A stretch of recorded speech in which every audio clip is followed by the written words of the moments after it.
What's up, everyone? This week on the podcast, I have Mike Hartsfield of Outspoken and New Age Records. Please support the podcast by subscribing to it wherever you listen to it. Also, if you can take the time to leave a quick review, that would be awesome. Also, tell all your family and friends that there's a podcast called 185 Miles South, and it covers hardcore, and it's fucking sick. Also, if you want to go the extra mile, you can go to patreon.com/185 Miles South and become a monthly Patreon. The Patrons, I'm trying my best to do a bonus podcast for basically every long form interview. So, for like this Mike Hartsfield interview, we got together, there's a few of us, and we talk about the podcast, and then also we go through like a playlist that I build out based on the interview. So check that out. Super cool. $1 gets you behind the paywall. If you can do more, do more. If not, no big deal, man. Appreciate it. Like all the support. And anyway, let's get on with the pod.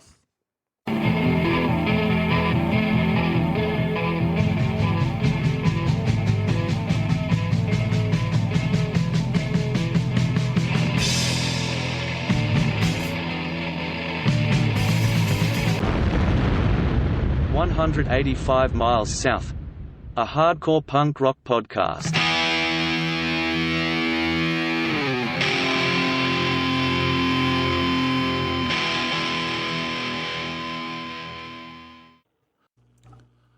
What's up, everyone? This week on the pod, we have Mike Hartsfield of Outspoken and New Age Records. What's up, buddy? How's it going, dude? I'm doing good. It's I'm glad to get you on. You're one of the first guys I want, and or I wanted, and it was hard to find the time to do it in person. But now COVID, we just got to do it on the phone. We're trapped. We must do it now. I know. Yeah, and so for everyone, Mike's discography is like the hardest pod I've ever had to do because he's been in a million bands, including like, oh, let me decide, I'll just play bass in this band for 3 months, you know? and then obviously New Age Records is completely iconic, and you're still putting out records to this day. So there's a bunch of shit that's going to get skipped, and everyone just email me if there's stuff we don't hit. We can always do a part 2. We can do a follow-up, whatever. For sure. Yeah, Sure. but this is the best I can do for the first run. So let's get it started. But so Mike, to hit you with a question off the bat. Yeah. Okay, if you had to fight a prime Dick Murdoch in a Texas death row match, or never listen to Minor Threat again, what are you choosing?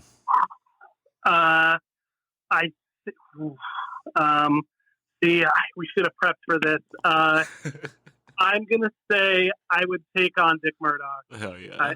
I would just have to do it. Just take a beating and just live with it. Yeah, there's only one answer. But yeah, so the label, and I should first ask, how did you get into punk and hardcore? I got into punk and hardcore when I was in high school.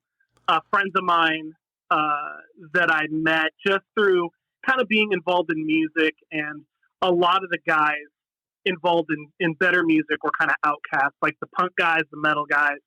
Like everyone was kind of on their own yet banded together in a weird way.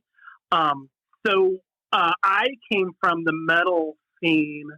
So probably the first year or two of high school, I was, going to concerts and stuff. And then in like probably late 85, I was introduced to my friend Paul, who ended up being in Free Will, who really taught me how to play guitar / bass, how to formulate songs, how to kind of like, because really I bought guitars and basses all my life, and like, oh, I want to get this guitar, and I'd buy a guitar, and I didn't know how to make a bar chord. I didn't know how to make any sort of sensible sounds. So like halfway through high school, he was in a band, he was doing bands, he was constantly playing, and like would have practice tapes of him playing guitar. And I was like, oh, okay. And he'd be like, hey, we're going to jam, we're going to do whatever. So I started jamming with him and figured out like, oh, this part goes 4 times, this part goes 4 times. Great, you've got a song for the most part. So in high school, I went from being a metal kid pretty much into going to a lot of the crossover shows that were like, you know, Dag Nasty and Nuclear Assault at Fenders, or like those weird kind of bills where when the scene was blended a lot more, there would be those mixed kind of bills. So it was easy for me to transition from being a metal guy into hardcore and punk because you would see those bills without even trying. But then with Paul, I started going to shows in Oxnard and learning about like, oh, this is Orange County and Fountain Valley and Wishing Well. Oh, that's Oxnard, Mystic, you know, and venues up there and stuff. So that's really where I kind of got into hardcore and punk, was like halfway through high school, and due to having good / awesome friends. Yeah. Do you have any like early standout shows that you remember? Oh yeah, absolutely. Shows at the Olympic Auditorium were just insane. Like, you know, I remember going to see Anthrax there, and like I went one of the earliest shows. I want to say, or not earliest shows, I guess most memorable would probably be, I think it was 86 or maybe 87 at the Skate Palace in Oxnard when Uniform Choice and Dag Nasty played. What else? Fenders. Everything at Fenders was crazy. What do you remember about that UC show, Escape House? I remember being a long-haired kid and noticing, like, I was always fearful of being, you know, a long-haired dude around punk guys, and, you know, being kind of really self-conscious and kind of watching what was going on. And the show was just so amazing. And I've met friends at that show that I'm still friends with, you know, today. And it was just like a really, and I remember the Butthole Surfers headline. So it was one of those mixed bag, you know, mixed bill kind of shows. But it was just great. And I just thought of like, wow, this place isn't that far from my house. Like Oxnard, I was living up in Santa Clarita at the time. You know, I didn't drive, but luckily I had a couple of friends that did. But I just remember going like really realizing punk and hardcore, there was such a closer connection to the people who supported it. You know, like I had come from going to arena rock shows, you know, and going to like the country club and the Troubadour and the Roxy and the Whiskey and a lot of those places, seeing metal bands in like 82, 83, 84, you know, like Rat before they had a record, and Motley Crue, and like a lot of those early bands.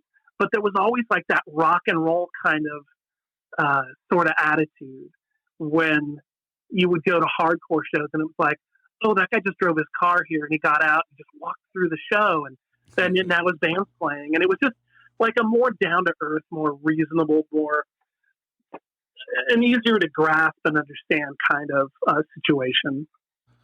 Yeah, and then you want to be a part of it. So yeah, and really, coming from being a metal kid growing up, going, wow, I just went and saw the Scorpions, I just saw Judas Priest, and like you're in nosebleed seats, and you're like, there's somebody way down there, and like there's no connection. They're playing a solo. I couldn't put, you know, two chords together, and it just was like, oh, it just didn't last long enough. I guess it lasted as long as it needed to, and put me in the right place to go to the next step.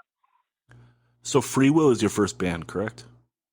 Free Will was the first band I did that was like, oh, we have a name, we have songs, we did a demo. But, you know, everything else prior to that was, you know, an idea, or two guys get together and write something and can't find a drummer. You know, like Free Will was the first thing that was like, oh, we have songs and we're going to put this thing together and try to kind of run with it.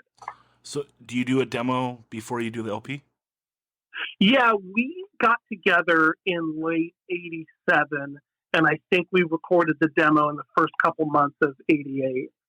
Okay. And then what does this feel like, your first time, like, being in a room and being in a band that's, like, trying to actually be productive and put out stuff and play shows, so forth? It's startling in a way, like to be in a real recording studio and you're seeing like tape reels move and you're hearing your sounds played back to you. And I mean, we were everyone in the band, it was our first studio experience. So like everyone was really all equally excited, equally inexperienced. So we were just really genuinely just like out of our minds excited with like leaving a studio with a tape of your songs was like just mind blowing, just totally mind blowing. Yeah, yeah. And now this is how I was talking about. Your timeline's really hard to follow. You decided to do New Age before the Free Will LP because the Walk Proud 7-inch comes out in '88 before the Free Will LP. Correct. So why make that jump to doing a label? It was weird. The two weren't really connected at the time. I had started the label while Free Will was getting shows with bands, and so I started meeting more people. And I met the guys in Walk Proud, and they were like, "Yeah, we did a demo, we recorded a record, but we don't have anybody to put it out." And I was just like, "How? Like you guys are?" I was just so amazed. These guys were so good. They were so energetic. They were playing. They were getting on shows. They were doing a lot of stuff. And I was just like, "What is it? What does it take to start a label?" And I had just read in a lot of the music magazines around LA, there were deals, ads in magazines where you could look and it would say, "Oh, get 500 records pressed, get 1,000 LPs pressed." And I just remember going, "Well, this ad is to people just picking up the magazine. Like this isn't an industry sort of advertisement. It's just to regular people." And so I just remember calling and asking a million dumb questions and just figuring out like, well, if this is what it costs, like I'll just work really hard, raise the money, and press a record. And that's all it was. I had no initial thoughts of doing a second record, or like I hadn't even, God, I don't even really remember thinking that Free Will should do a record on New Age. I just don't remember putting that together, but we got the offer from Wishing Well like mid '88. It was really fast. So if that had come in '89 or '90, I think naturally we could have put out the demo or recorded something new for Free Will to be on New Age. But that Wishing Well deal came and took us to a world we thought was going to be the answer to all our problems, but it wasn't. Yeah, with doing the Walk Proud 7-inch though, like how did it feel to go through the whole process and have like the record in your hand? It was a great learning experience because for one thing, I got the record and it was a big hole stamped in it instead of a small hole, and I had never even I didn't even specify that it needed to be a small hole because most of the records I had were small holes. So I'm like, well, why even? They didn't ask me. I didn't tell them. So when I got the record, the center label artwork had been punched through from the big hole, so it actually like went into some of the artwork. So I don't know how nobody saw that while they were pressing it, but when I got them, I was like, oh, wow, like what do I do? And I called the pressing plant, and they were kind of bummed, but I guess maybe since they hadn't specified and I hadn't specified, maybe they figured that was their issue. But they ended up redoing them, and I kept one for the vault. But strangely enough, they went out of business or sold by the time we were ready to do a second pressing. Maybe it was redoing dumb kids' jobs like mine. Maybe they should have just made me eat those records, but they just offered up. They were a broker anyway. I don't actually know where they pressed the records, but they suggested I go to another local pressing plant, and we just went on from there. So the second pressings and additional pressings after that happened at a different spot. That's pretty rad, though. Okay, so you're doing Free Will. What do you remember as like the shows of the time, like before and then also after the record comes out? Well, so we started playing shows off of a demo, And it was luckily at an interesting time where if you had a name and could play, like you could get shows. Like shows were super easy. If you had a demo, you were that much more important. But there were just huge shows constantly with just 7, 8 bands, and you could always beg to be on first or second or whatever. So we had a lot of luck early on getting shows. When the demo came out, it really kind of launched it from there. The most memorable show we probably played was we played Gilman with Uniform Choice and Instead, and that was like we were riding high. We were pretty stoked. And then we actually headlined a show at the Country Club, which was like a weird booking at the end of the Country Club. Lots of promoters were just getting in there and just trying to do anything to keep shows happening there. And then it closed shortly after. But those are probably the two biggest shows. And then our record actually, well, long story short, I quit Free Will to join Against the Wall, or I actually had already started playing with Against the Wall.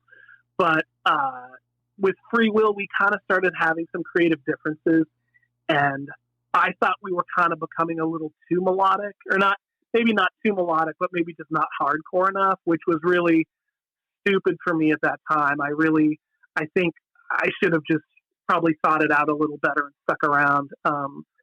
But I really wanted to be in a hardcore band, so I made the decisions to make that happen. But I did that before the Free Will record was supposed to come out. Like it was, in the process, we've gotten test pressings, and then from what we heard, the two Pats involved in Wishing Well got in a fight and dissolved the label. So we were each sitting on one test pressing of the Free Will record, waiting for this thing to come out, and it doesn't come out, and the label folds.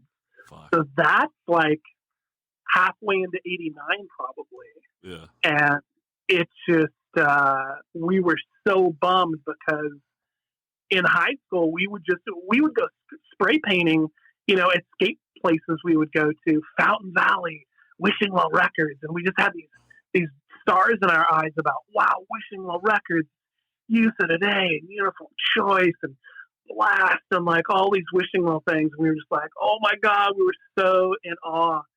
And to end up getting on Wishing Well, and then to record the record, and then get the test pressings, and just be like, my gosh, it's really going to happen. And then the two guys involved in the label get in a fight and dissolve the label. You shouldn't have gone to so many shows in Oxnard, Mike. I think the Nard curse followed you. That's fucked. Yeah, and I think that's at the time too when Bold, I think, was supposed to be on Wishing Well. They took their stuff and transferred over to Revelation, and I had left the band. I just don't think we had the wherewithal to like. Oh, and in '89, the Masters were with Wishing Well, and we didn't know. Like, I think one of the Pats was in college, and I think it kind of just became a mystery to where the reels even were at that point. So we didn't even have a copy to ourselves to do anything with. So we were screwed. We were big time screwed. We ended up doing Against the Wall and put out one of the great California hardcore 7-inches, which is the Identify Me 7-inch. Yeah. Came out in '89. Mm-hmm. How does it feel different playing in this band than Free Will? Well, anybody who's been in a band that they've started from scratch and then a band that they've joined after there's already chemistry and everything involved knows that there's certain advantages and disadvantages, because with Free Will, we were just all really so excited, all the same age doing this thing. And we came together, and built it to what it was. And when I joined Against the Wall, they had already had a year or two under their belt. They already had most of the material already written. I didn't write anything on Identify Me. So I really came in, and that's the first band I had ever played guitar in. So Joe, the guitar player that wrote all that stuff and taught me how to play guitar was the guy. Like, I was emulating his style and his sort of flair and technique when I learned how to play those songs. And the process of getting into that band when those guys were really excited about music still and friends and really together on a lot of things, to where it started fragmenting to where they started being against each other. And we were going into the recording process and everyone did their part. We recorded and the bass player quit during recording or right after, and he was replaced, and the powers that be in the band replaced the original bass player's bass tracks with Randy, the new bass player's bass tracks. And so it kind of was like, that guy was in the band for a couple of years. Here comes his record. He finally does it. He's had enough of certain personalities in the band. He's out. Well, shit, okay, it kind of sucks. Like, I'm the newest guy in the band besides Randy, who had just joined. And then the guitar player has had enough, Joe. He quits, and they just cut his guitar tracks out. So the record is my guitar track and Joe's, which was a really dick move. I quit the band before the record even came out, and it wasn't a healthy sort of situation. But just like, I get a lot of credit for that record, which A, I didn't write any of the songs, and B, it would have sounded so much better with the guy who wrote those guitar tracks having his guitar tracks on the record. So it was one of those weird situations when you join a band that's not yours from the ground up. You are at a disadvantage to making decisions and calling shots or whatever. So I remember when the record was originally supposed to be on New Age, and we had advertised the record coming out on New Age, and I was the decision was brought to my attention after it was already made of, oh, hey, we're going to do this on Nemesis. And it's like, no, I was like, no, we've already advertised. This is good to go. We're doing this on New Age. No, we're not going to do it. Frank's going to help us get shows, and that's a better move. And so we're doing it. And it was like, okay, I'm the guy doing the label, but we had made a decision to do this, but what was I going to do? Not play on the 7-inch. Like, I had nowhere to really go. And Nemesis ended up getting us one of the greatest shows I've ever played. So I was sour, but I got over it. And since the band broke up and everything in the early 90s, I've tried numerous times to put the record out, and it's great. It's awesome. Sounds good. I start working on stuff. There's arguments. There's just weirdness. And last I heard, there was supposed to be some discography somewhere, and I didn't really know much about it. And it's been 7 or 8 years since that was a project, and I just figure that stuff's just probably on YouTube or wherever. But I've got a master from the vinyl. I took it into Paul Miner's studio, and he took the 7-inch and boosted the levels and cut out all the needle sounds and made it sound really good, because there was a time that was gonna come out. So I think that 7-inch is probably just for the better. It's rare, and if you dig for it, you can find it. The most vicious band ever, Against the Wall. Yeah, you know what? And I listen back to that record, and I feel almost like an outsider. Like, I can really appreciate it, though I played on it. But next to that, I can almost say, yeah, that's a fucking great record, without boosting myself up, because I had really nothing to do with it. Yeah, what was the one awesome show that you're referring to? Oh, we played with Blast at the country club. And it was my first time playing guitar at a show. So I was really scared shitless. It was at my favorite venue, the country club. It was with Blast. They filmed it for a Flipside video that never came out. It was just like when those bigger shows were happening at the country club, and it was just, a Golden Voice show, which Frank worked with Golden Voice. So he had gotten us on there. And I've made probably half a dozen attempts to contact Flipside and associates to find out where that video is. Because I'm like, if somebody can get that video and edit it together. Oh, Recent Bleed played, I think, too. But if somebody could get that video and edit it together, that would just be phenomenal. It was a multi-camera Flipside video shoot that they did.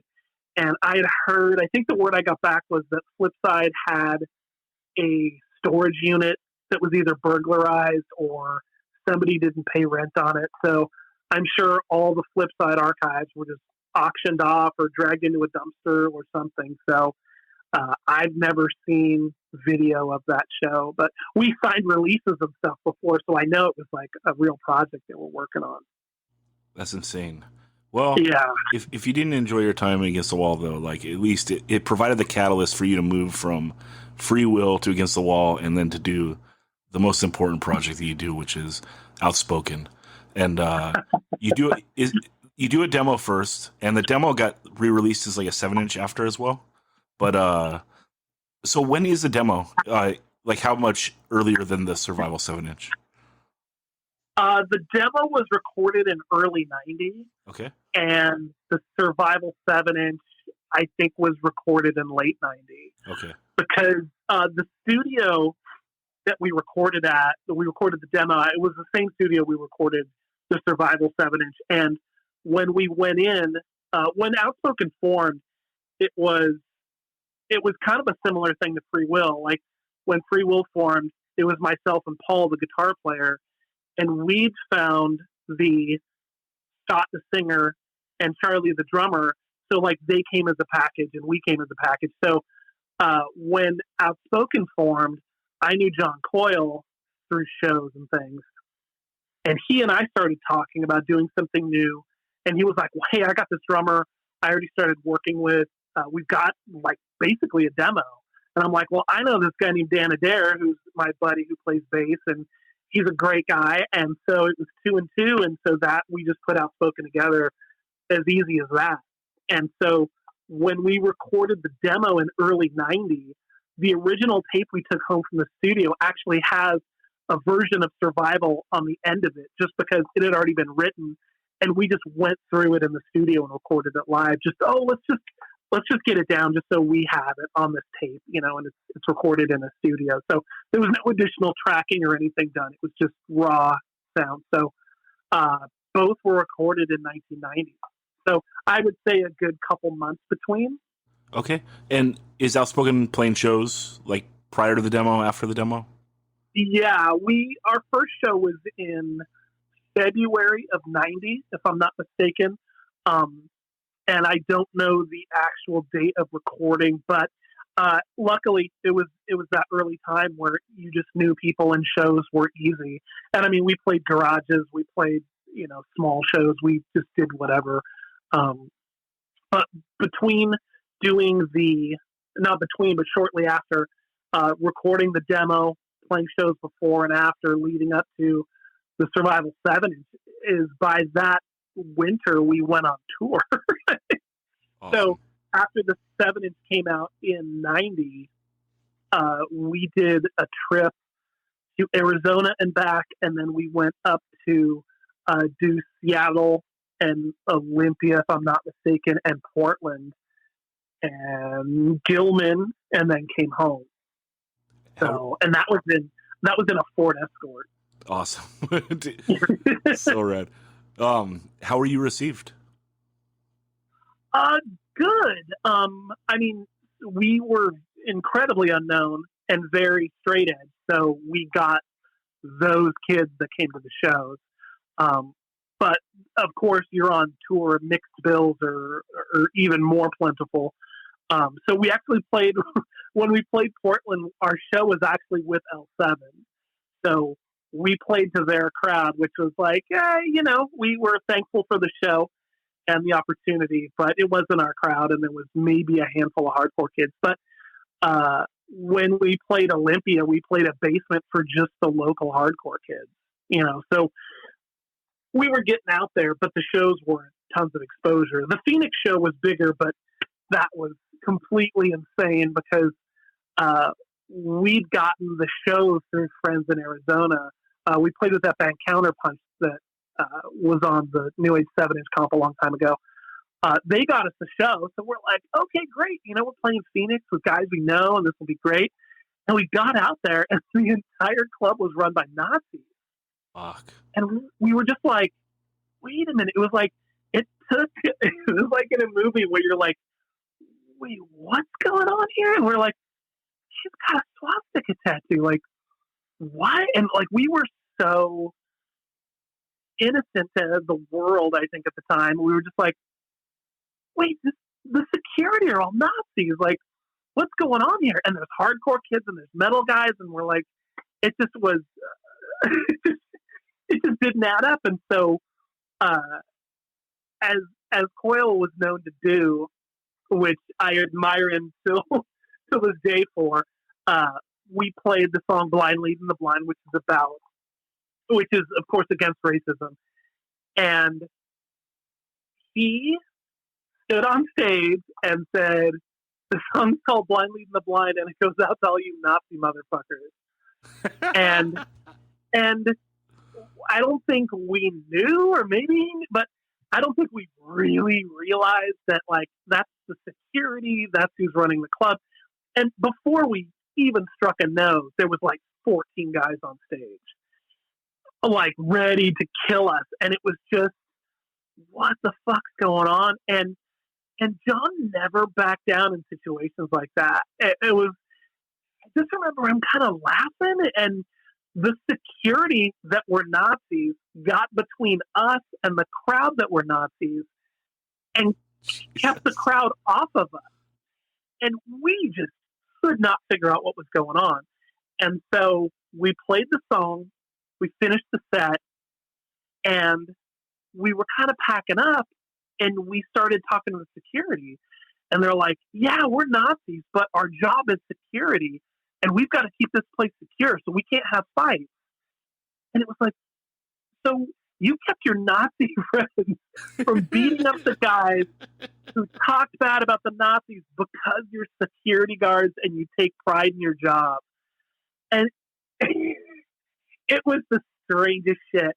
And the security guys actually snuck us out the back door because they heard somebody's got a gun or something. And I just remember just being in shock of like, wait, the Nazis saved us from the Nazis who wanted to kill us because we got a song against racism, and John had called the guys motherfuckers, and we just scooted away in our Ford Escort back to Orange County. It was just the weirdest thing. And like guys with like SS bolts, and it looked like they did them in a garage somewhere before the show, and just the wildest West sort of situation I've ever been in. Job first, Hitler second. Yeah, it was the strangest thing. It's like, wait, now the Nazis are going to fight the Nazis? No, the Nazis are between us and the crowd, and they took their job more serious than they took their... It's the craziest shit. It was the craziest shit. That's great. So but that's 1990s Phoenix, Arizona. Oh, Jesus. So the Survival 7-inch. This is an amazing 7-inch. Are you writing this stuff, or who's writing? No, John had written the entire demo and Survival 7-inch. Okay. And those kind of, so when we started, we were playing that mix of 5 to 9 songs, give or take. Like we had most of the material originally, but that was a lot of stuff John and Dennis had written together. Then so when the Survival 7-inch comes out, we're really firing on all cylinders. And so John and I are collectively writing all the riffs. So we came into A Light in the Dark with a more combined sort of set list or pack of songs, you know. Do you start to get some traction after the 7-inch comes out? Do you see your popularity go up a bit? Totally. Yeah. I mean, it was good because we were able to get it out to a lot of stores, and Dennis and I put it out together. So if I couldn't get to a store for a few weeks, he could go there and get it out. So like we pressed more records. Like it was easier to send them out, get reviews. Like it was just taken a lot more seriously at the time. Where like a lot of bands were doing demos. Some were getting 7-inches. Way fewer were getting LPs out. So we hit with the demo and the 7-inch quickly after. So we really had a full set. We could play later on a bill if we needed to do 25 minutes or more, not just like a 4-song opener. Yeah, and then also in 90, the label really starts to fire because, right. Well, I mean, you put out the Turning Point LP. How did you meet those dudes, and how did that come about? It was a strange meeting through just thinking. I mean, I had 3 records at the time, maybe just the first 2, but it was just reaching out to them. They were like, yeah, sure. And it just was effortless, kind of like we both just talked about stuff. And most of my dealings were with Skip at the time. So Skip and I would talk constantly. And my friend Mikey, who took a lot of photos for Fast Break Fanzine early on, ended up singing for Drift Again.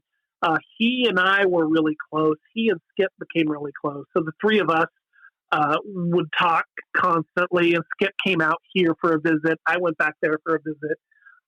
So early on, it was, just a lot of that camaraderie and things were just easy to do. I thought Turning Point was such a great band. I'm like, they're going to let me put out this LP. Okay. I'm not going to talk them out of it. Because you had heard the 7-inch and liked them, the High Impact. Oh, absolutely.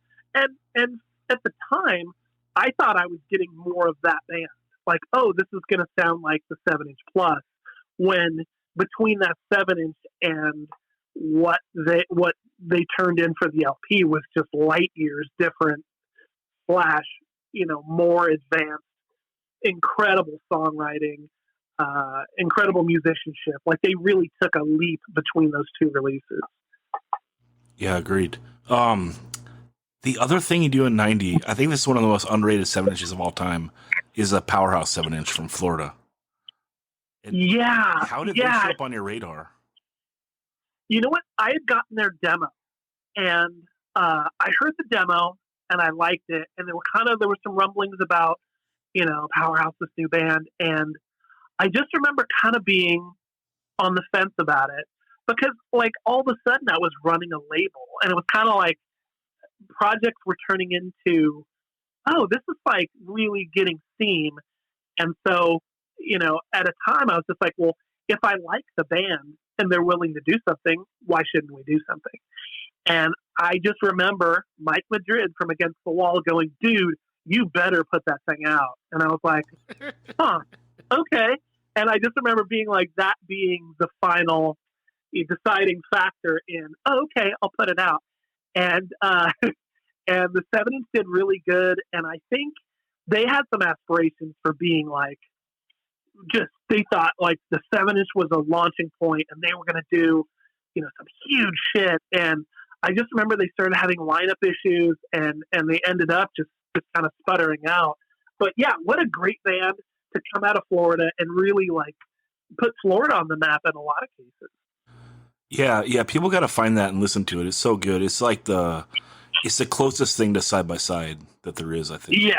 Yeah. Very true. It's so good. Yeah. Okay, so moving on to 91, another band you do that ends up being completely legendary is you do the Mouthpiece 7-inch. Yes. Yeah, I had traveled across country with my mom in 1990, and we were going back east to visit family, and I knew the Upfront guys for the past couple years before 90, probably 87, 88. And they had come to California in 89. They were going to play in New Jersey. And they played a show. And on that show was Lifetime, Mouthpiece, and Resurrection. And so it was just being at the right place at the right time, I guess, because all of those bands were doing great on their own and full of energy, ready to go. and it was, I think, upfront May. I think the Daybreak 7-inch was already out for upfront. If not, it was close to it. So that's 90 into 91. And then meeting all those New Jersey guys was like, this is the next couple releases. New Age 8, 9, and 10, if I'm not mistaken, are those three bands. So, it was, and Mouthpiece ended up being on the 7-inch comp, up front being New Age number 6. And that was like that pocket of just boom, boom, boom, those three bands right in a row. Yeah, you do the Lifetime as well. Yeah, it was such a great 7-inch and such great guys, and that was just a great time for everyone. Was really excited about hardcore and playing shows and getting out and putting out records, and just really, like, none of us knew anything about anything. So it's so prolific for it just being so organic. Right. And that's, I think, too, there's a lot to be said about just doing shit without, well, wait, what about this? What about that? Like, just really grabbing onto something and doing it. And like a lot of, like, those bands were doing their first studio things also. And there's just such a time, like that time in the late 80s into the 90s of, like, the technology of recording was very, I wouldn't want to say archaic, but it was so simple yet complicated, as opposed to what is just so easily turned around today with digital. It was a fantastic time. Yeah. In 91 also, you play bass in Drift Again and do a 7-inch, The Cold Season. How was that joining a band, and were any of the Outspoken dudes, like, bummed that you're doing, like, a side project? Or would you even consider it a side project? Well, no. I mean, it was kind of, it started with Dennis and I from Outspoken, and our friend Mikey, who I mentioned earlier, who was a photographer and was just an all-around friend of ours, really wanted to sing for a band, and he'd never sung. He had no idea if he could. And so we recorded a demo in Riverside in some guy's garage with me playing guitar and bass and Dennis playing drums and Mikey singing. And I didn't like doing both bands playing on the same bill because it was just kind of distracting in a way. I mean, I know it happened a few times, but I really wanted each to kind of be on their own. And with Drift Again, I mean, with Outspoken was easy. Like, we were just moving forward, moving on, writing, recording, doing things. And Drift Again was a demo. And then by the time we started writing 7-inch stuff, we kind of changed. And, we did this song on the New Age comp, that song Drag. And that was like our first studio experience outside of the garage. And we were like, oh, okay, this is kind of a cool style we're kind of going for. And we recorded that 7-inch. And the 7-inch probably, for all intents and purposes, should be on New Age. But I think it was Mikey and maybe a collective idea that, if it's on New Age, it's kind of just going to be taken as a hardcore record. And maybe it's going to get lumped in and overlooked. And I was like, well, I don't think so, but whatever. I'm up for whatever everyone's up for.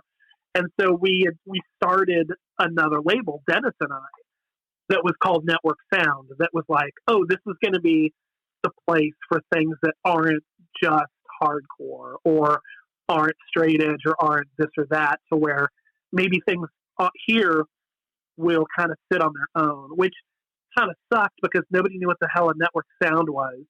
And instead of it getting momentum from New Age, it kind of was sidelined in a weird way. Like, it's not going through all the same processes. It's suffering. So, I don't know the answer to the question of were guys in Outspoken bummed out.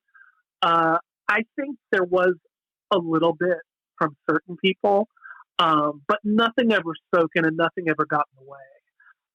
But Drift Again also didn't have really high hopes, I don't think. I mean, we recorded that 7-inch and then we played those songs as much as humanly possible, to where, okay, we got to write some new stuff. And it was kind of funny because I remember all of us getting along perfectly, but literally we were writing songs, and whoever wrote the song, two people liked that song.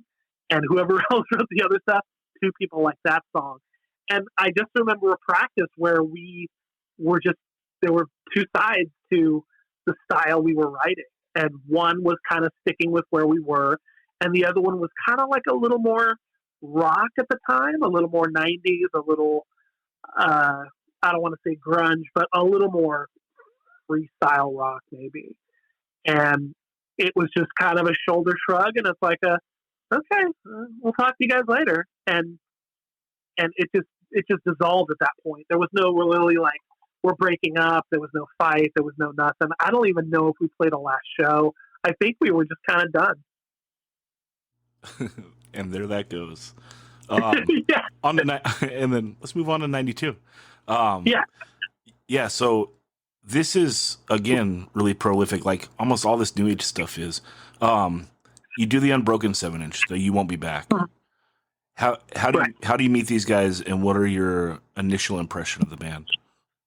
Well, I had gotten the 2-song demo from Eric, and I just remember just having so many X's on it, and I was living in Big Bear at the time, and I just remember getting it, and the letter was just so sincere that he'd written with it, and I was like, and I listened to it, and I'm like, dude, this is right up our alley. This is what we should be doing. It's super straight edge. It's, it's rough around the edges, but I just fucking love it. And so I just remember writing, going, yeah, let's do something. And I think there were phone calls after that, and then before you know it, they were in the studio recording the first 7-inch. And they had a different singer before Dave. So the original shows that I went to, they were playing, they still had their singer before Dave. So right before the 7-inch, I think Dave had come in, and that was the first 7-inch. They recorded up in Simi Valley at the studio we started using. We should have stayed away from. It was fucking terrible. But everyone started going there. It was affordable. And that's kind of all it took at the time. Yeah, did you have any idea that like they would turn into the band that they turned into be off like the demo of the 7-inch? No. I mean, just from the 7-inch to Life, Love, Regret I couldn't have imagined that much of a change. I mean, and also too, the Ritual 12-inch was just, basically cut off the end of the first 7-inch and where the Life of Regret was coming together. I mean, that was the first LP. But yeah, I had no idea that, because really living in the moment of like, this is what's happening now. What's the future hold? Like, we had no idea. I had no idea. Yeah, you're right. Because like the 7-inch and then also Ritual is kind of shelved for them at this point, just because Life, Live, Regret is so powerful and iconic.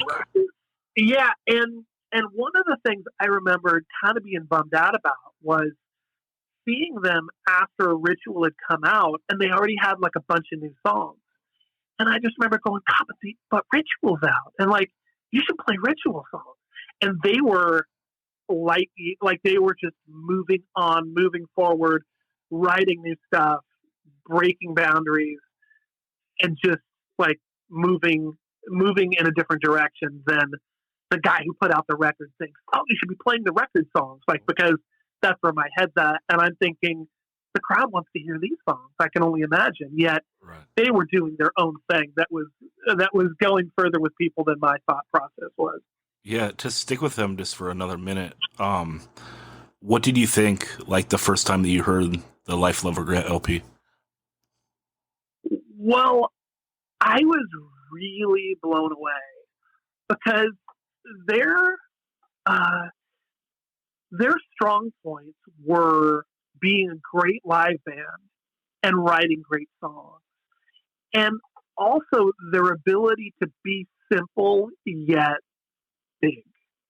And by that, I mean, when you listen to, and I've been there for a lot of the ritual recording process, but they were just focused on, it was just weird.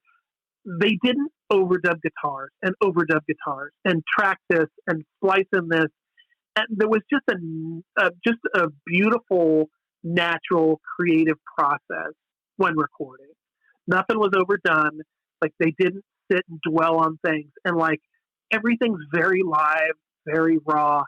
And Life, Love, Regret is kind of like that embodied altogether. And I remember hearing it for the first time sitting in my car, and Rob brought me a cassette that I still have. And I just sat going, oh, this is the next thing. Like, you guys were going through these processes with the previous records to get to this point. Like, it's not going to be Ritual plus 10, it's Ritual times 1,000 and wipes Ritual off the map. And so I just remember being shocked. And in addition to that, is the recording budget for Life, Love, Regret was $1,000. And I remember speaking to Rob saying, hey, we're going to need money for recording. And I was like, well, how much do you think it's going to be? And he's like, I think we sat with the engineer, we kind of went over time, and it looks like it's going to be about $1,000. So I had sent him a check for $1,000. And when he brought me the cassette, he brought me $150 back.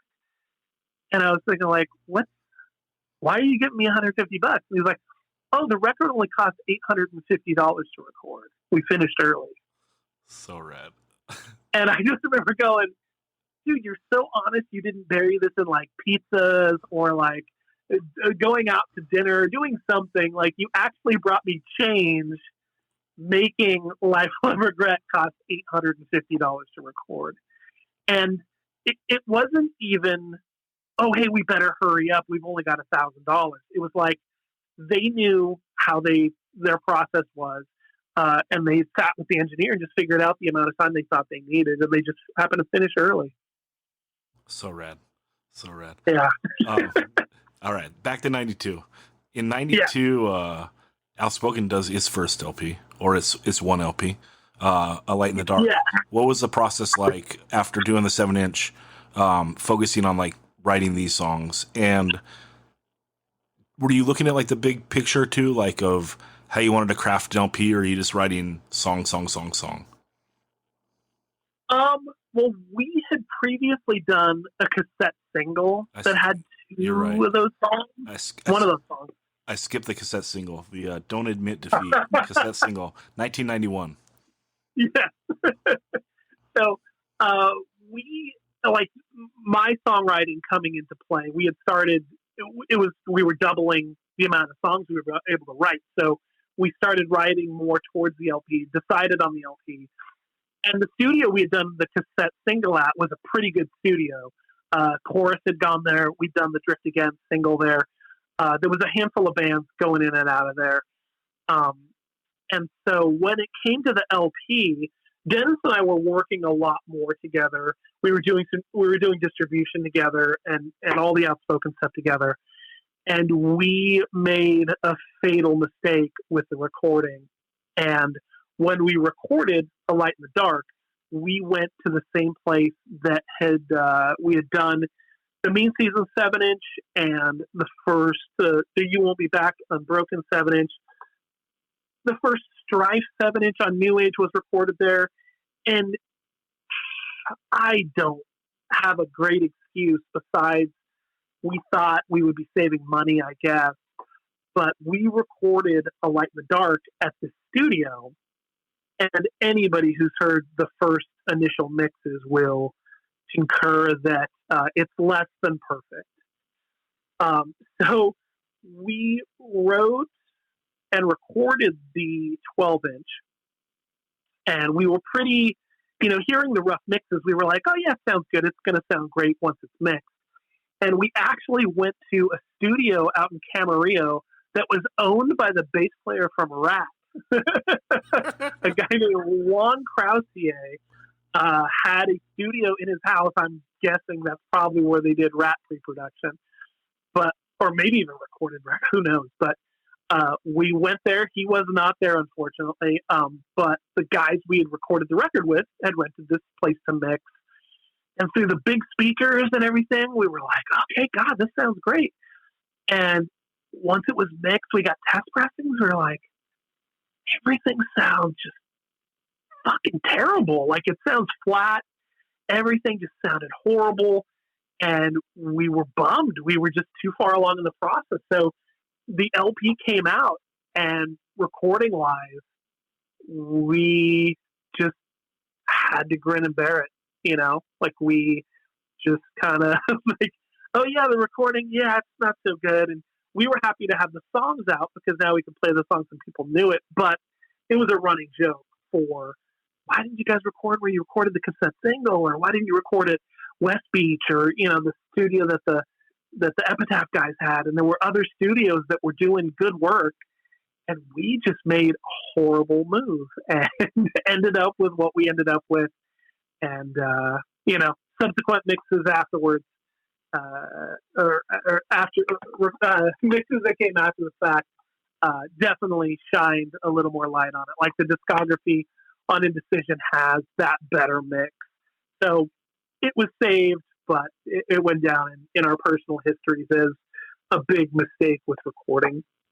Plus, on the Indecision mix, you get the bonus "Come On." Yeah, exactly, and you can't go wrong with a "Come On." Yeah. Now that's all like inside baseball though. Like worrying about the recording and stuff. When the LP came out, it was generally well received. Correct? Yeah, and for having heard rough mixes, I mean, when we left the studio for the demo or for Survival, the guitars were raw and the vocal, like it's even the rough mixes of those sounded great. So we should have really fucking got a clue and been like, hey, the rough mixes on the LP, or even unmixed, like there was no bite to it. It just didn't sound special. We should have figured that out. How does the popularity of the band though go after the LP? It went really well. I mean, we started doing trips to the East Coast where we would go out there for an extended weekend and come back. And we did that through, I think, twice in 93, once in 92, twice in 93, if I'm not mistaken. So we were going out there for these weekends that were like just big show Friday, Saturday, Sunday, come home, where we were doing shows in New Jersey, shows in New York. And it was New Jersey, New York. We did Connecticut, I think. But it was really big shows. And like we were playing with Earth Crisis and Up Front, and like a lot of the new age bands, Endpoint, Four Walls Falling. Like there were just really great shows to be a part of, which really boosted our level out here also, because we'd come home and we'd play with Instead or whoever, and we were really running hard 92 into 93, playing constantly. Yeah, would you just fly out and borrow equipment?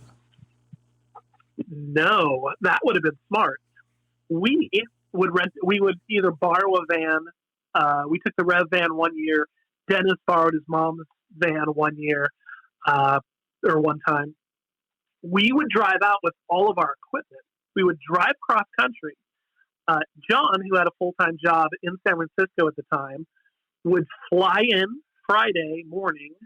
We would play a show Friday night. We'd play a show Saturday. We'd play a show Sunday. He would fly out Sunday night to be back to work on Monday. And the rest of us would drive home.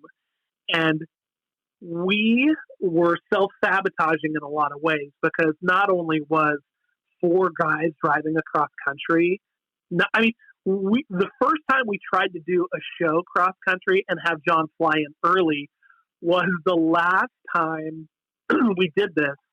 We tried to do a show in Louisville, and we left and got to Louisville to find out the show had canceled. Back then, 94, there was no way to tell us, hey guys, don't drive all the way to Kentucky because the show is canceled. So we got all the way to Louisville to get hey, the show canceled yesterday or this morning or whenever, or 2 days ago. Who knows? But so we just drove all the way there. We took showers, ate dinner, and started driving again. If we had all flown out, that would have been great. But also at the same time, too, is I was printing all the T-shirts, and we were so DIY that we would start printing a day or two before we're supposed to leave, and we'd be printing shirts, throwing them in a box with a van idling outside. Like, really, hey, we've got 3 days to get to New Jersey. We've got to leave. And just, like, throwing stuff, like just seat of our pants kind of operation, and just driving straight to the East Coast. And we would do dumb shit like, oh, hey, we got to swap drivers. Should we pull over? No, just kind of scooch to the side, and I'll scooch in beside you, and I'll grab onto the wheel, and then we'll save 3 minutes. Like we didn't take the time to pull over. We would switch driving while moving, which was just stupid. But, it leads to some of the great stories and getting a flat tire here or there, or stopping at, campsites or doing whatever. We did crazy stuff and had a blast. Yeah. And we'll close out Outspoken because in 94, you do the current 7-inch. And this is like even more progressive writing. A lot of people consider this your best stuff. This was my workload of writing. Like, this is where I was, and I mean, I was writing more constantly, and we were just becoming a lot more advanced as a band. We added Travis on second guitar, who was way better than me on guitar. We had added Jay on bass, who like really took things up a notch. But we recorded that in 93, and it came out in 93, if I'm not mistaken. No. I'm sorry. I think we recorded in 93. It came out in 94 because we had it in our hands for the East Coast shows. I don't even think they'd had it before those shows. And then is the success plateaued, or does it get even bigger after this? Well, hardcore was only as big as hardcore was. So we were doing great shows. I mean, we were playing with Farside, and we were playing, with a lot of the bigger bands who would come through town, constantly with Strife locally. And we were doing great. Like, I mean, we were doing what we were doing, but I remember we were just at a point where things were really frustrating, at least for me, because I felt like, okay, we're kind of in the pocket right now. We're doing what we need to do. We're writing good stuff. We're still putting out good stuff. We need to tour. We need to be out there. We need to be doing stuff. And at that point, a lot of bands were starting to go to Europe on a more regular basis. And I was just gung-ho. And maybe this is going back to my mistakes with Free Will to Against the Wall, just thinking we need to do more, we need to be doing stuff, instead of just really being satisfied with what you have. But my mindset at that point was like, hey, let's shit or get off the pot. Like, John's in San Francisco, working full time.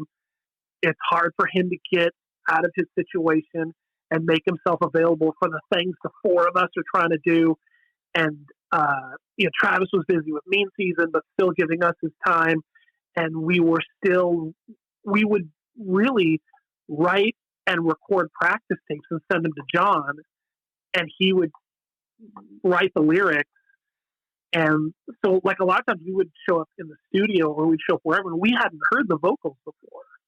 Like, we had even played shows where, like, we know how the song goes, we don't know how these vocals are going to go. And he would just knock out the vocals at a show. So we were even kind of ragtag, still able to do stuff we were really excited about. And I just remember 94 being that, hey, let's do something, or let's be over with it. So I think I kind of led the pledge. And also, too, Jay had left in 94 and Jason Hampton had come in on bass. And so I think it might have been like a time we were maybe feeling a little desperate, but I think I kind of led the way on. Let's either do something or let's do something else. And so we played our last show, I want to say August 94. And I immediately joined Strife right after, who had just released One Truth and were ready to go to Europe.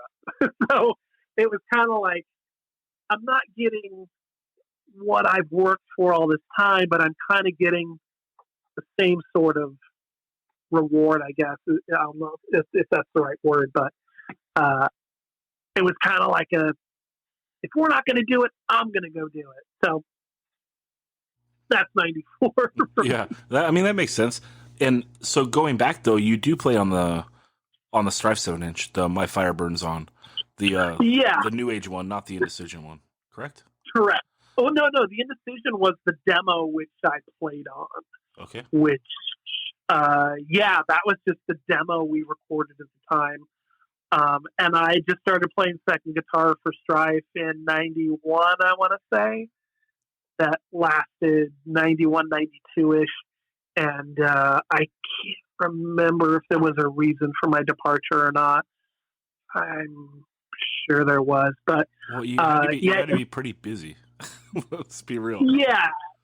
And I wanted to be really busy, because music was all around us. And so I just remember trying to be having fun and trying to be as involved as I could. So when 94, when Outspoken broke up, I believe that Chad had left Strife to move to Seattle.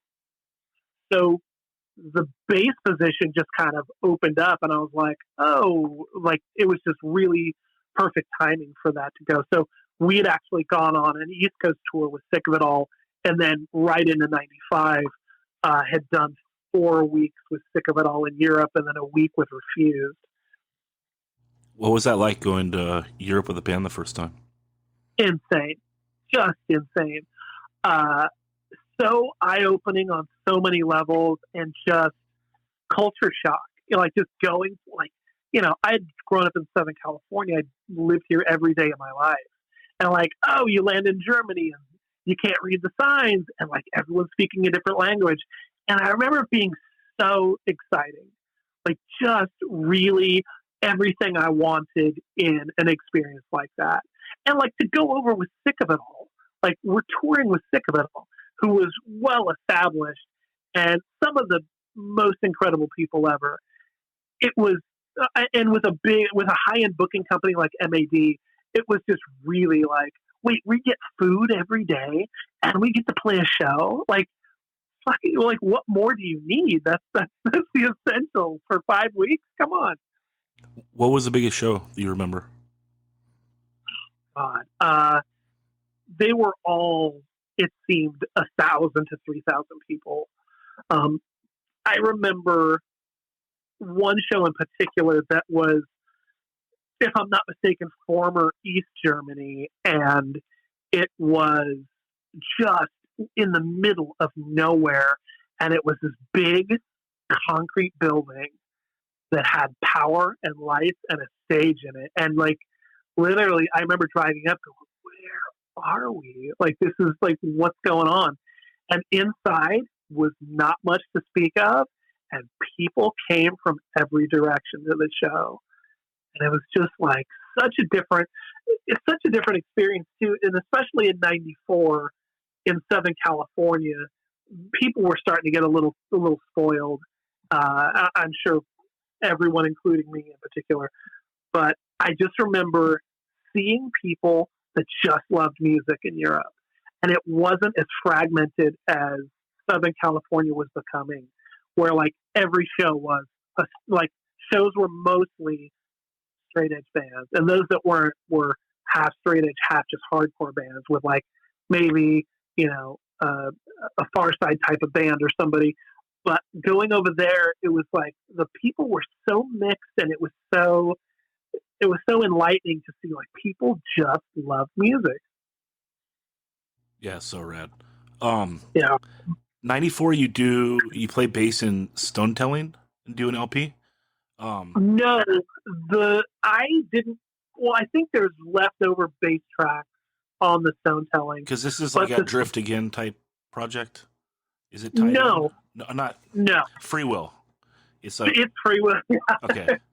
It's a Free Yeah, Will project.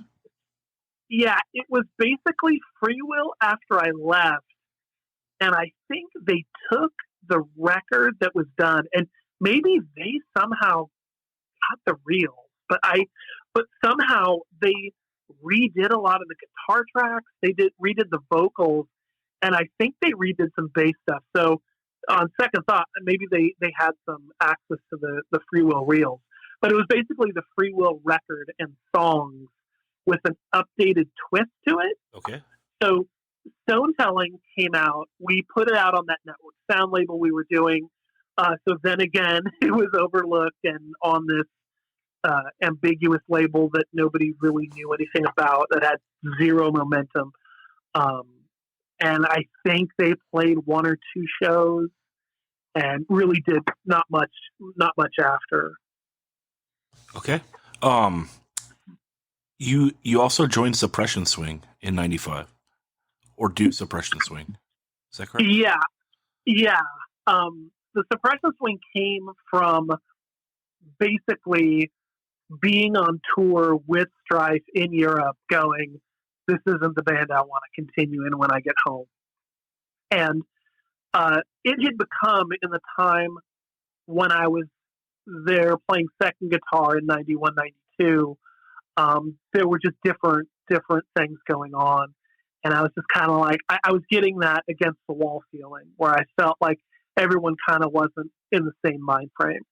So I thought, well, to save the friendship here, I don't really agree with everybody at this time. And Todd, the other guitar player at the time, was kind of thinking like, yeah, you want to do something together when we get home. So the Suppression Swing was supposed to be Todd from Strife and I doing something new. And it ended up being, I got home. He was like, nah, I'm going to stay with Strife. So I was like, okay. And so I got together with Jason, who ended up singing, who was the last bass player in Outspoken. And we got some dudes and just started trying to figure out what we were going to do. And I was really motivated because coming home from that Europe Strife tour, I was like, hey, there's some stuff out there. We got to go. We got to travel. We got to do some stuff. We got to write some songs. And so we immediately wrote the Suppression Swing 7-inch, which was a combination of Jason writing some stuff, myself writing some stuff, and Evan Mann, who was the other guitar player, wrote some of that stuff as well. So that kind of just came out of like really being inspired to kind of keep my momentum going and trying to get something else in the works. And you do this band for a while because you play on the LP as well? Yeah. We did the 7-inch. We got some local shows. It was things had changed quite a bit in 95, 96. 90, that was into 95. So I think by the end of the year we were doing some Suppression Swing recording. And then we tried to tour in 96, and we were doing a West Coast tour. Our first date was Phoenix, and we played Phoenix, and the van broke down, and it was us and Kill Holiday. And Kill Holiday was in a separate van, and they moved on. Their van had not broken down, so they went to the next show. And we spent, I want to say, 3 or 4 days in Phoenix at a Ford dealer, at Miscellaneous Mechanics, trying to figure out what was wrong with the van. And I think Kill Holiday was in Salt Lake City or Idaho or somewhere on a show. And we were sitting in Phoenix literally every day thinking, okay, we've got to hop. Once the van place opens, we got to jump on this thing. We got to go. We got to meet up at the next show. We got to pick up where we left off. And every day it took, as you've been on tour, you've booked your tour in a route. So after 2 days, you're 2 days behind. And then at 3 days, you're like, dude, we're going to drive straight to Seattle, or like what are we going to do? And every day the van didn't work. And we just had, and literally top speed was 25 miles an hour with a cloud of black smoke behind it. And we spent so much money trying to fix this thing. And I think Kill Holiday did their last show, and we drove the van home at 25 miles an hour, sending up a cloud of black smoke, just getting the worst gas mileage you can imagine, and just drove it back home. And I took it to a local mechanic who pulled a plastic shopping bag out of the air intake. Oh. And he goes, dude, nobody thought to do this. And I just remember being so fucking angry. Like, I was paying mechanic after mechanic to fix this van to save this tour, and it's a fucking plastic bag in the air intake. And just shrugging my shoulders like, what? Dude, we bought new carburetors. We tried everything, and no one could figure this thing out. So that was our 96 tour. We came home, we wrote more songs, and we recorded the LP, and we broke up during mixing, and everyone was just kind of like, fuck it. And I'm like, well, we're a couple grand into recording. I, as the label, should still put this thing out. I felt obligated. It was my band. I put it out. It did okay. We never played a show supporting it, and it did what it did. Have you ever had a positive experience in Arizona?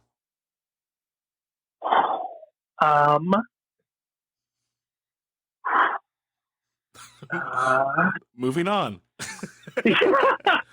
Hey, who's listening in Arizona? Let's turn this around. Let's give Mike Hartsfield an Arizona miracle and put something together. You know what? Done Dying played in Arizona in maybe 2016, and there was I'm sorry. Oh gosh. Okay, I'm totally corrected. Done Dying played in Arizona twice, and they were both very good shows. One very good to me, as everyone has a good time.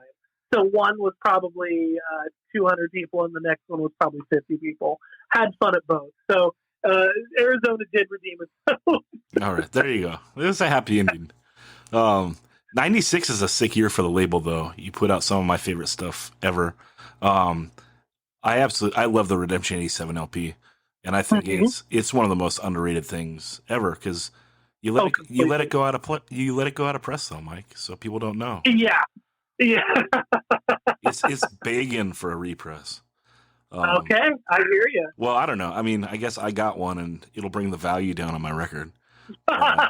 Still, the people need to know that record is so fucking rad. Yeah. How do you meet these guys, and how do you feel about this record? Well, it was Eric from Unit Pride, and that was another example of really good people that just wanted to play punk and hardcore. And I think my best experiences with people have been people with their only agenda is writing, recording, and having fun. And there have been bands that on the label, I think, were aspiring to bigger and finger quotes, better things, and had agendas to just were aiming really high. And, that's not bad. And I think things, when you work hard and you put your heart into it, chances are you'll feel rewarded, even if those rewards aren't, limos and big houses and things. Like, it just seems to me like the most genuine efforts seem to have paid off the best in your return with a band and how it's received. And a record and how it sounds. I could be completely off my rocker, but that's how I feel right at this moment. It's all about preaching that positivity. I like it. Um, I gotta bring up Strain because they got like a diehard fan base still. Yeah, You do the Here and Now LP in '96 as well. Same thing. yeah. What's your experience with them, and how do you feel about this record? I really like it, and it was something so much bigger than I was expecting. Um, I knew they had a track record with writing and recording and touring and stuff, and I really felt like, oh, we're going to do this record, and that's really going to support them where they want to go tour wise. And because they had already done Europe, and they were probably one of the earliest bands that had done Europe, besides maybe Mean Season did Europe in 94, 95. And Unbroken had done Europe. So I really thought that we were going to be a key point with Strain, like we were going to come together with Strain at the same time and be this big team. And they did the LP, which was just, if you listen to it, it just sounds really beefy, and it sounded like it needed to sound to support the sound they were making. Like the records, the sound they created live was supported with a record that did it justice. But they played a handful of shows after. They didn't really do. They did the Europe tour, I believe. They did a little bit of West Coast stuff, and they were just kind of done. Yeah, but I mean, the record still stands heavier and gnarlier than, a lot of stuff going on at that time. Yeah, it's so gnarly for a pre-Hatebreed world or a pre-Hatebreed True. LP world. Yeah. You know. Yeah, and also too, like a distorted bass sound, a very driven, yeah, like you said, it's overlooked in a lot of circles. Yeah, agreed. The other thing I got to mention for '96 is I absolutely love the Collateral Damage 7-inch that you put out. The Let Me Be Yeah. Broken. Yeah. Now the best Collateral Damage song is the Indecision Comp song. That one's ridiculous. You Many tell agree. me to hold, but then this Yeah. 7-inch is so ill. I love it. And how do you feel about the 7-inch, and why do you think this band never got the traction that like this 7-inch deserves? Well, I think that timing wise, they did really good at home, in Orange County. They were playing with 1134s and the Suppression Swings and Ignite and the local guys. And actually too, they had gone to the Bay Area, played with Redemption 87. I think they played a show or two with AFI. They were getting out there, but I think it was at a time where it was really hard to break as a new band. If you were just really coming out of no ex-members and no hype and all this stuff, you were really having to work hard to get results that, would be a tour or bigger shows or those kind of things. And they were like, they're kind of unassuming guys, just like playing hardcore and playing punk and listening to the music. And they weren't guys that rubbed elbows with the big guys, and they didn't really do a lot of schmoozing or anything like that. So they were really just a local hardcore band that was good, and they were good people. So I think if you weren't really trying to get up the rungs or trying to network and stuff, you would just write good music and play shows you got. So they could have done a hell of a lot more. And also too, I think some of the guys might have been work constricted or school restricted. So I think that was just what they were doing. But yeah, I mean, I think they did the early 7-inch on Indecision. They did the Calm song, which is iconic, and then followed it with that 7-inch. And they definitely should have done more. And they all, like, I hear from them after the New Age 30 show, which they just destroyed. They were so incredibly good at the New Age 30 show. And it's just like they were their best. Like they were the best they've ever been in 2018. And they were like, "Oh yeah, we're gonna maybe write some new stuff. Maybe we got a practice place." And like, they're just probably gonna pop out when no one's expecting it and just devastate people with how good they are able to be in 2018. Yeah, it's just a mean modern sounding record. You know, like it Yeah, really could just drop now and be fine. You know, totally. where a lot of the stuff is dated. Like the next band I want to talk about, 1134, because this band was pretty Mhm. huge. They were pretty huge. Um, and Yeah, and the LP, the Reality Filter, is a good LP. But I mean, this is just like it's 90s hardcore to the bone. Like it sounds right. like 90s hardcore. Um, Yeah, what did you think about this band? You did the Dying 7-inch and the Reality Filter LP. right, right. We had a pretty big falling out after the LP, which was really weird. Which was my first dealing with a band uh, that I thought like we were like I never had a band that what's the term I want to use that self-destructive maybe in a way. We I can't even remember. I mean I don't think about it much, but we had gotten word from someone that said they were going on Revelation, and I was like, oh okay, like whatever. And one of my faults or saving graces, I don't know, with the label has been with both being the label owner and a quote unquote musician. Because when a band says, hey, we want to go do something, I, as a musician, says, yeah, everyone's music is theirs. Why not? To where I've had trouble being the business guy saying, but we've got a deal. So when 1134, after they had released the LP, which I think is fantastic, um, which was a really hard LP to put out. It took a long time and it was really expensive. So once it finally came out, it was kind of like a relief. They had gotten a tour offer to go to Europe with Ignite. And so I was like, okay, this is like, they're going to be off to the races with this LP. And we had gotten into some words or something, and there was discussion about them going to Revelation. And at this point, they'd kind of become a bit of a headache. And I just remember going, okay, I'm totally with that. Like, that's fine.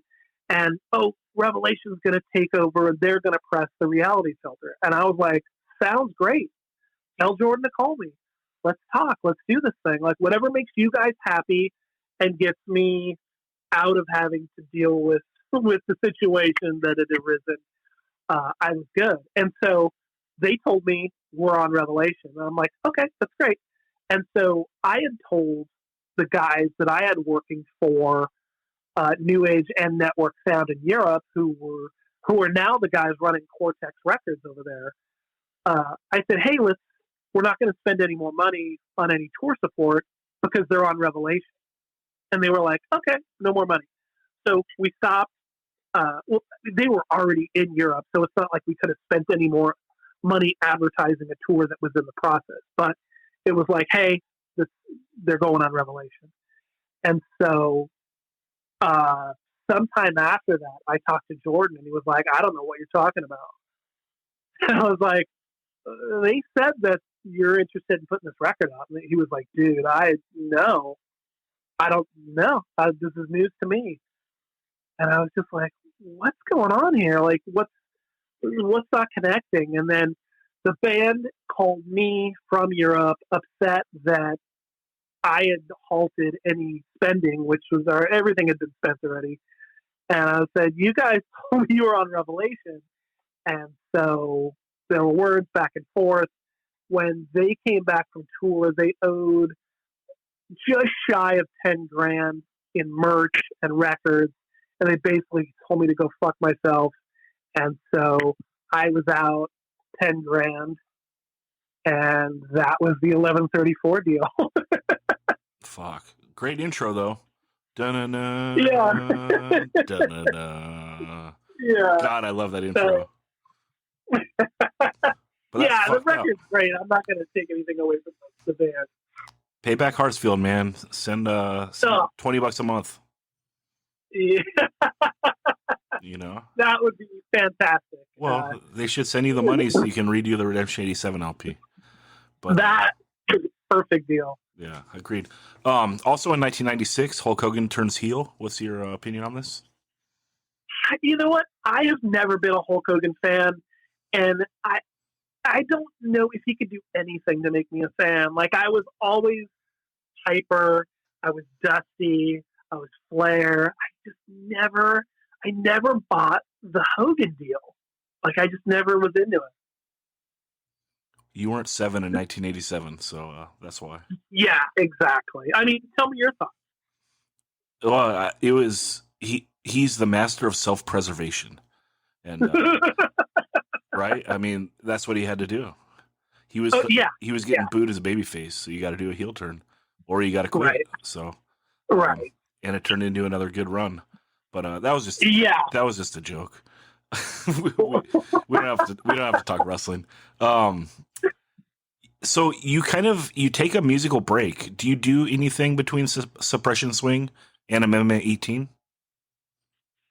No. Did I? Well, in 97, 98, I did an East Coast tour with Ensign. Oh. And I did a string of shows, maybe 6 or 7, which I've never seen a photo from, but I would love to see proof that I did that because it's just a faint memory. But after that came in 99, Amendment 18. I'm sorry, in 98, Amendment 18 started playing, and then in conjunction with that was the big Unbroken, Outspoken show in San Bernardino for Eric. Okay, so were you involved in putting that on? I didn't have anything to do with the booking of it. Ezot from the Showcase booked it at the San Bernardino Arena. And I was originally asked to play second guitar for Unbroken, which I had reservations about quite a few, and the band quickly had reservations about. So they rescinded the deal, and I thought, or the offer, and I thought that was a much better thing because I couldn't have done it right. So Outspoken played. I don't even remember how that came about, but it was the Outspoken and Broken, and in the San Bernardino Arena, which was a show bigger than either band had ever played before, as far as I know. Yeah, I was there. That's yeah. That's the only time I saw Outspoken, other than when he did the Sing with Callie. Oh, okay. So I didn't get in hardcore until like '96, and I was only 16, dude. Don't blame me. You know? we can't make our parents fuck earlier. So, but yeah. So what is the impetus of doing MMA 18? Like, why do you decide you want to do another like serious band, and how do you put it together and choose the dudes? Amendment 18 was Isaac from the Chorus, myself, and Steve from Instead. And it was just really like a fuck you to everyone, Breaking Edge and the late 90s and what it had done to piss off hardcore. And so it was just like, hey, we're not expecting anything out of this, but probably just to make a few enemies. And so we, in late 98, I want to say, I think we had our demos at the Unbroken Outspoken show. So that was the end of 98. That's November 98. We had already had our demo. So into 99, I put out the LP on New Age, which at that time we were doing what was not cool, like being overly straight edge, at least around the people we knew, like beat people over the head with this record, kind of straight edge. We didn't get a lot of traction. Yeah, but you put out a lot of shit. Like that. Well, I mean, you do that LP, you do 3 7-inches, all like in that range of 1 year. So Yeah, we were really busy amongst ourselves. We were writing and recording constantly. I mean, everyone lived within a couple mile radius, so we were able to stay busy. And also, too, is Steve wrote some like a decent amount of guitar parts. So not only was I writing, but Steve came up with a lot of that early stuff. I mean, there's riffs I can't remember how to play, and that's how I know that Steve must have written it. But he would just show up with full songs, like ready to go. And so we were able to write stuff, faster and, probably more, I was more productive than any bands previously. yeah, and what's your overall memories and feelings about this band? It was probably my most rewarding experience as a quote unquote songwriter. Early on, we toured in '99. Like at the end of '99, we'd already done a West Coast tour, and we were just kind of off to the races and just doing our thing. And my most memorable thing is probably our just fucking go for it attitude. I mean, there was one point where we, excuse me, Isaac and I were working for a moving and storage company, and we got a moving job to the Midwest. And so we figured out we were going to go out in this moving truck with our equipment and a house full of whoever's stuff. And we were going to bury our equipment in the furthest part of the truck inside and cover it, move this person to the Midwest, and then go play a week's worth of shows in a moving truck. And we booked the shows, and the moving job canceled. So we were like, what the fuck? Like, and that was going to be our paid way out there. We were like, we've got gas and a vehicle. We're going to end up in the Midwest for free, and we'll just got some work done. So we'll probably have some cash. So we ended up driving a Ford Taurus with a cargo rack on the top with all of our shit to pull off 4 shows. And I didn't want to cancel, and we wanted to play shows outside of California. So it was just a mix of, well, we got a car, and we're not, we'll borrow cabinets. Like, fuck it, let's just go.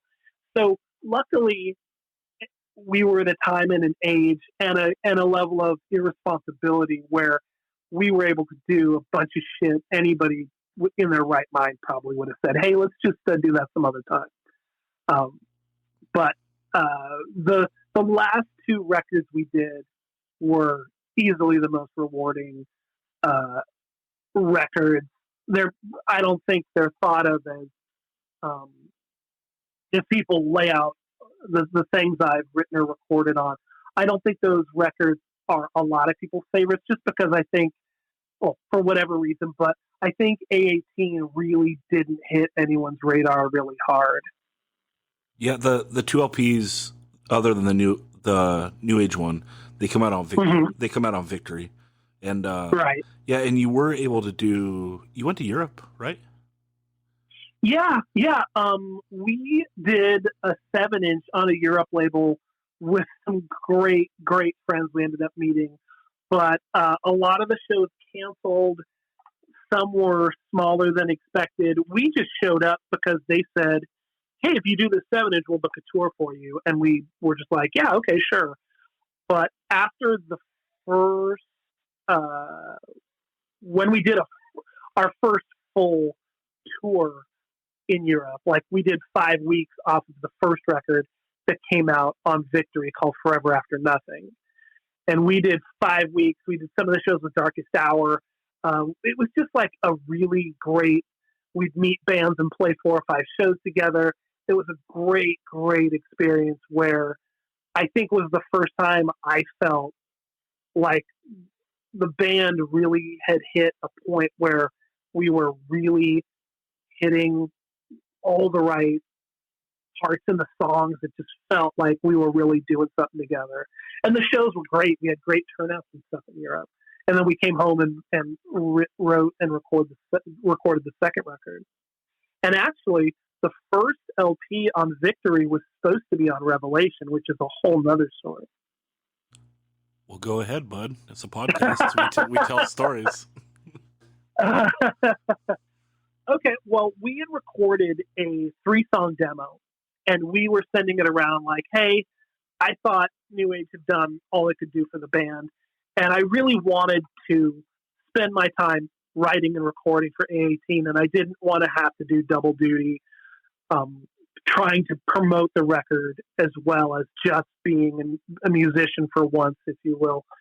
And so we sent the demo around to a bunch of places, and Revelation was interested. And we were like, fucking sounds great. You're right down the street. We've known you for however many years. They've distributed New Age for however many years. Great, good deal. It's 2002, I want to say. And let's do it. So we signed for 2 records with Revelation. And we record the LP. One of the songs comes out on a sampler for Rev, on a CD sampler. They used to do those like CD samplers that would be given out on Warped Tours and different things. And I want to say it was us and Curl Up and Die maybe on the same sampler. But it was a song or two from the record promoting coming out on Revelations, it's Forever After Nothing record. And I had gotten in a disagreement with an employee at Revelation that's not there anymore, about something with them distributing New Age, if I'm not mistaken. And we had a disagreement or whatever, a fight, whatever you want to call it. And it had been figured out, whatever. But shortly after that, I received an email that said, oh yeah, okay, for the A18 record, we're kind of concerned that the band isn't going to support the record as we had hoped. So we're going to put you on Crisis Records, which is, or was at the time, a little side label Revelation had done that had put out, the Far Side 7-inch and I can't even think of what else had come out on Crisis. And we were like, no. We've been up and down the West Coast. We've already been to Europe. We're going to go to Europe again. We saw there's a big R at the top of this contract. We're on Revelation Records. Revelation Records needs to put out our record. No, we're not going to do it. We're scared you're not going to support the record. And I knew that this news had come from my disagreement with said employee. And Jordan was still the owner, but wasn't very hands-on with a lot of things. And this situation wasn't going to change. So we were in a situation where recording was already done. It was already paid for. It was already in their hands. They had already released a song on a comp sampler, and now we needed to get busy. This record needed to come out so we could keep moving. And we were at a standstill. And I can't remember if it was Isaac or I had been speaking with our friend Clint that worked at Victory. And we explained the situation, and he was like, you got to be kidding me. They're not going to put that record out? And we had already sent him some of the songs and stuff, so he had already heard it. And he was just like, let me give you a call back tomorrow. And he called back the next day and was just like, hey, would you want to be on Victory? And we're like, yeah, we're lost at sea right now, of course. Victory was huge at the time. And so we were like, we're about to make a step up, like because of this weird situation we're getting put in. And so he's like, hey, Tony says he'll do it. So it was literally, we were drowning and somebody had thrown us a life preserver. And we were like, stoked, cool.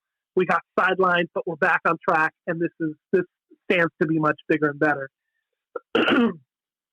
And so there was a standoff because Revelation didn't want to release the record until the recording had been paid for, and they had agreed to just release it for what the studio cost was. And Victory wouldn't pay the money till the masters were in hand. So it was really just like, okay, we've got to make this deal. Like, what needs to happen? And so we came up with the money, paid Revelation. Revelation released the record. The record went to Victory. Victory put it out, and then we went on tour and we toured the U.S. We did that, keeping our commitment with those Midwest dates. We toured the U.S. once. I think we did the West Coast 2 or 3 times, and then we did Europe. And then we came home from Europe really just burning on all cylinders. Wrote and recorded the record that came after that. That was called Dear Furious, and we're just okay. Let's fucking do this. And then guys started quitting, and the lineup started fractioning or fragmenting, and then we just kind of came to a screeching halt. How do you feel about that? Like, was it like a major disappointment for you? And of all your bands ending, like, what do you think was the most heartbreaking one? Oh, Amendment 18. Yeah, we had really, I mean, though Outspoken was doing its best material at the end, Amendment 18 or A18, the Dear Furious record that came out on Victory was like, we had already established ourselves touring the U.S., touring the West Coast, touring Europe. We're on our 3rd LP and 3rd or 4th 7-inch. Like, we were really in a spot to where that record should have done great things for us. And the drummer who played on the Dear Furious A18 record, he and I had spent most of the summer grinding in a storage unit just with his desktop computer, just demoing, recording, demoing. This, where we were just at a point where we were just like clockwork. We would just churn out songs. We would change parts. We would re-record the song. And it was the first time I'd ever been in a situation where you just sat and wrote and recorded and wrote and recorded, and to where that record sounds most consistent, I think, of things I've had a part in, and is really just everyone doing their best. And it's the thing I'm most satisfied with. That's rad. After MM18, though, you take like almost a decade off of playing music. Is that correct? Or did you do stuff in between MM18 and Dundyne? Yes, I was in One Choice. Oh, you played in One Choice for a while. I played in One Choice for a while, bass, and then play guitar? No, I just played bass. I played guitar at one show. I'm sorry. But yeah, that was just at a point of being very at my wit's end, kind of wondering to start over again, what to kind of put your heart into. And One Choice was like, hey, everyone wants to do this, let's do it. So I didn't write a single song in One Choice. But it was a bunch of great guys hanging out and being super straighted. So I don't need too many things more than that. But that was, the lead into Done Dying coming at 2014, maybe? I have it as, we did a 7-inch called Shelf Life in 2013. Okay, yeah. So, 2013, I think we wrote and recorded 2 7-inches in that first year. And that was a band that was born out of convenience in a lot of ways, because Chris, who played bass, and I shared a warehouse. so we would practice at the warehouse. It was like, oh, we've worked all day and just we can practice at night. Okay, why not start a band? And so it was kind of like it just, like I said, came out of convenience, but was not really the most rewarding band personally as far as the material we were doing. I wrote some of it. Chris wrote some of it. I guess we each wrote probably equal amounts, but like some of it was just not like it was fun, but I mean it didn't really. I'd come out of things where I felt like I'd, sliced my guts open and poured them into records, and then I was now getting into a point of like kind of going through the motions, having fun, it being a hassle, and it had its benefits, and it was fun to record some of the times and stuff, but I don't think any of the material I look back at and say, wow, we were really hitting our marks, or really, we really hit any real key parts there. Yeah. What was your idea for doing the New Age 30th anniversary show, and what went into that? Chris Lisk, who is a local guy that does a lot of really cool shit with shows. I was kind of like, well, 2018's 30 years, and he was kind of like, hey man, when are we putting this thing together? And I was like, oh sweet, you're going to do all the heavy lifting. Perfect. And so he knew the ins and outs of booking shows and all the nuances that come with the venue and all the stuff. And I've never liked booking shows or been good at it at all. I just don't really have a knack for it somehow. I've played enough of them, but setting them up, if it's something big, if it comes to a wrestling show, that I can put my knowledge behind. But for some reason, hardcore shows that have something bigger going on have just never been my strong point. So he did all the heavy lifting, contacted all the bands. We collectively picked the weekend, I think, that worked for the most bands. It was just a time and a focal point for everyone just to get together and have fun. New bands, old bands, local bands, faraway bands, and some bands that couldn't play, members came. And so it was really just like a great reunion, much better than a high school reunion or something where you've got to see old people you don't really have a lot in common with. I mean, these were guys that we'd really done a lot of stuff with together collectively. And so it was just fantastic, and the turnout was everyone who needed to be there was there. And it was a ton of fun, and it really, really, everyone that I ran into had a great experience. That rules. Let's talk about some of the stuff you got going on now, because you're still putting out records, and a few of the newest are, I don't know, they seem to be getting some traction or some eyes on them. So what do you got going on now? The newest stuff that came out was the Treason EP, and then Red Bait came out right after that. And I'm sorry, Red Bait came out right before that. God, look at me. I'm losing my mind.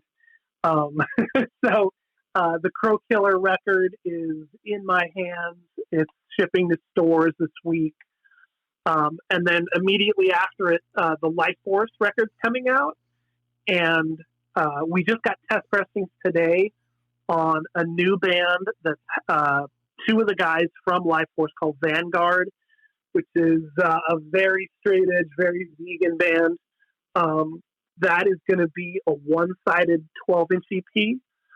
And then also the Dividing Line, one of my favorite bands, is recorded an LP. We got test pressings for that, just waiting for some layout elements.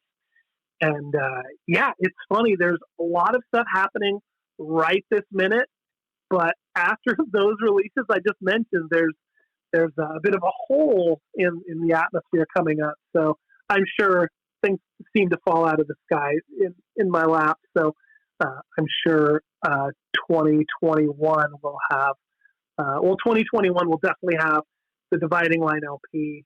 And I believe Red Bait is gearing up for an LP. So I think it'll be more of the same bands and maybe a new band or two. So rad. You never stopped.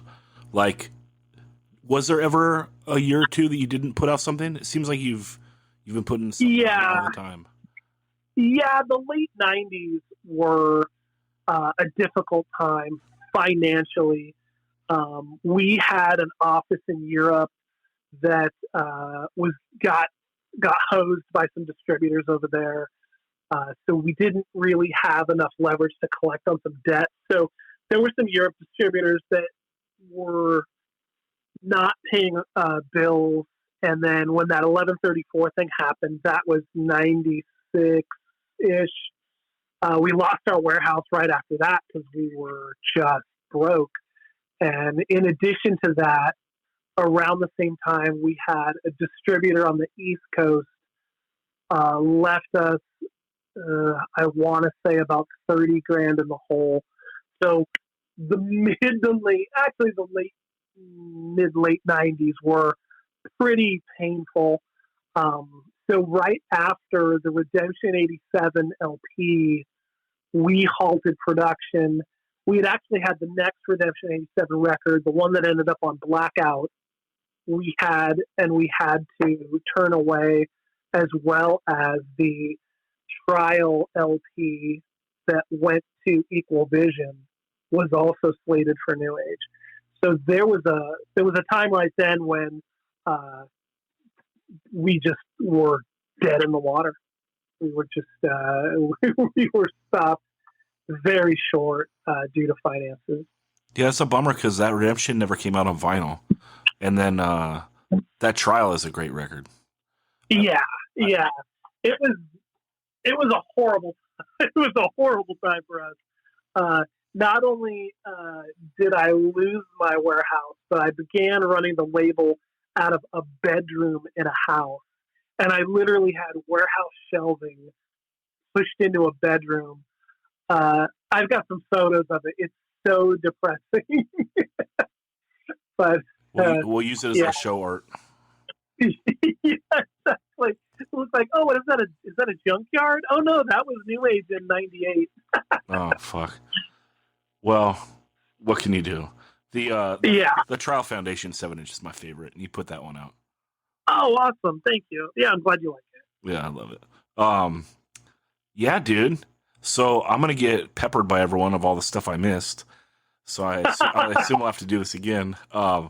It was just absolutely the catalog is daunting, dude, and I didn't know how to like really weave my way through it. And I hope that people enjoyed it somewhat. I hope so. Yeah, we'll find out. But do you feel like I hit enough? Do you feel like you've been well represented? Yeah, absolutely. I think there's a lot of nuances and nooks and crannies I could have probably gone on tangents on that were probably not the most thrilling to a listener, but I think you hit on some good ones, and hopefully I kept it interesting. Yeah, well, I had a great time. You're one of my favorite people to talk to about this stuff, and thank you. And I miss seeing you. Yeah. Well, hey, COVID sucks, and I don't like to leave San Diego. It's the best city in America. So, but yeah. Hey, thanks so much for doing this, Mike. I really appreciate it. Hey, thank you, my buddy. I appreciate it. Okay, we'll talk soon. All right, take care, buddy. All right, bye-bye.